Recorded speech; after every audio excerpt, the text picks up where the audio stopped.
வணக்கம் காணொளி நேயர்களே, சிவாய நமக. நம்புங்கள் நடக்கும். கும்பராசிக்கு நம்ம குரு பெயர்ச்சி பலன்களை பார்க்கலாம். கும்பராசிக்கு 2ஆம் அதிபதியாக வரும் குரு, 11ஆம் அதிபதியாக வரும் குரு. இயற்கையிலேயே குரு பகவான் தனகாரகன் என்று சொல்லப்படுவதனால் தனஸ்தானத்திற்கு அதிபதியாக அவர் வருவதனாலும் லாபத்திற்கு அதிபதியாக அவர் வருவதனாலும் கும்பராசிக்கு மிகவும் இது அதிர்ஷ்டம் என்றே சொல்லலாம். ஆனால் ஒரு சின்ன விஷயத்தை நீங்கள் புரிந்து கொள்ள வேண்டும். உங்களின் ராசித்தன்மை சுதந்திரமாக இருப்பதும், அதிகார தோரணையில் நடப்பதும், சட்டத்திட்டங்களுக்கு பிறரை கட்டுப்பட சொல்வதுமாக உங்களுடைய சுபாவம். ஆனால் இதையெல்லாம் நீங்களும் கடைபிடிக்க வேண்டும்.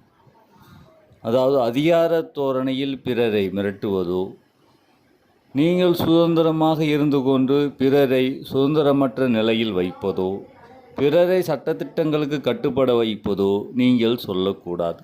அப்படி சொல்வதானால் இந்த குரு பெயர்ச்சி, அப்படி நீங்கள் இருந்தீர்களானால் இந்த குரு பெயர்ச்சி உங்களுக்கு மிகவும் பாதிப்பு தரும்.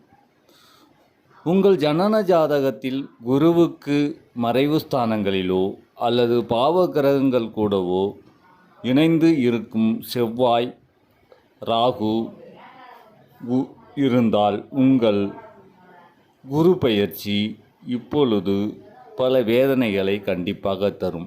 ஏனால் உங்களுக்கு 6இல் போய் அமர்வதனால் ஒரு சில சிக்கல்களை கண்டிப்பாக தருவார். இந்த சிக்கல்களையும் இந்த பிரச்சனைகளையும் நீங்கள் தவிர்க்க வேண்டிய நிர்பந்தத்தில் உள்ளாகுவீர்கள். ஆதலால் அதிகாரத்தையும் சுதந்திரத்தையும் சட்டத்திட்டங்களையும் நீங்கள் கொஞ்சம் உங்களுடைய கொள்கையாக மாற்றிக்கொண்டீர்களானால் அந்த குரு பெயர்ச்சியின் சிக்கலிலிருந்து நீங்களும் தப்பிக்கலாம். வருமானம் ஓரளவுக்கு கூடும். உங்களுடைய வரவு ஒரு நியாயத்தன்மையில் செலவு ஆகும். இதைதான் இந்த குரு பெயர்ச்சி உங்களுக்கு சுட்டி காட்டுகின்றன.